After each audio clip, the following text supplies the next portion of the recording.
समय सार्थक आपको बताएं वही होता है जितना भगवत सेवा में लगता है, भगवत कार्यों में लगता है।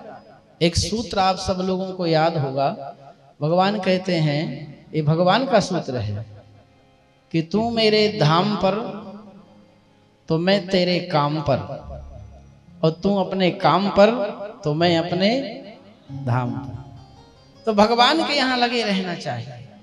इसी के लिए सत्संग, प्रवचन, कीर्तन सब इसी के साथ में जुड़ा हुआ है, क्योंकि हम भगवान के हैं और भगवान हमारे हैं। तो उनके लिए हृदय से आह्लादित होकर के और उनकी सेवा में, उनकी व्यवस्था में, उनके कीर्तन में, भजन में, कथा में हमको लगे रहना चाहिए। जीवन धन्य तभी होता है, अन्यथा सज्जनों जीवन तो पशु पक्षी जीव जंतु सभी जी रहे हैं। नीति शास्त्र में एक श्लोक लिखा है कि आहार निद्रा भय मैथुनम च सामान्य एतत् पशुभि नराणाम धर्मो ही केवल अधिको विशेषा धर्मो ही हीना पशुभि समानाम। ये नीति शास्त्र का श्लोक है।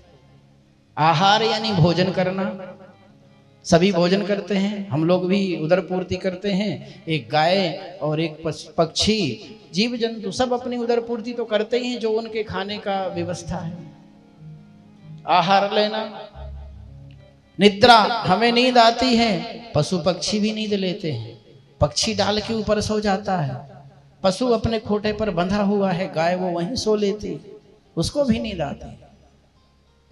आहार निद्रा भय, डर हमको भी लगता है और भय उनको भी लगता है, वो भी हमको देख के डरते हैं कहीं डंडा ना मारे मुझको। समागम की सृष्टि हमारी है, संसार की प्रक्रिया ऐसे उनकी भी है।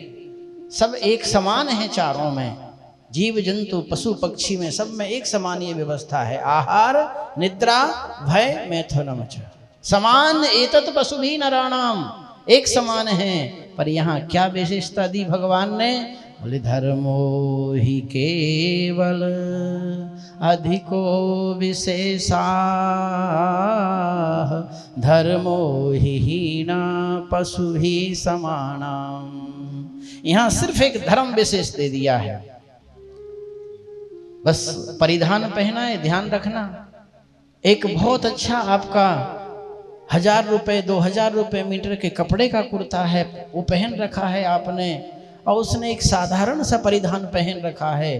बस एक ही इतना ही अंतर है कि वो पशु योनि में है या पक्षी योनि में है और हम मनुष्य योनि में हैं। अपितु ईश्वरीय अंश एक समान है। जो गाय के अंदर ईश्वरीय अंश है वही मनुष्य के अंदर है, वही एक जीव जंतु के अंदर है। धर्मो ही केवल अधिको विशेषा, यहाँ अगर विशेषता है तो सिर्फ धर्म की है। हमको मालूम है कि ये माता जी हैं, ये पिताजी हैं, ये बहन जी हैं, ये भाई जी हैं, ये हमारे संबंधी हैं, ये हमारे मित्र हैं, हमारे गुरुजन हैं, हमारे पूज्य हैं। और जीव जंतु पशु पक्षी को ये कोई ज्ञान नहीं।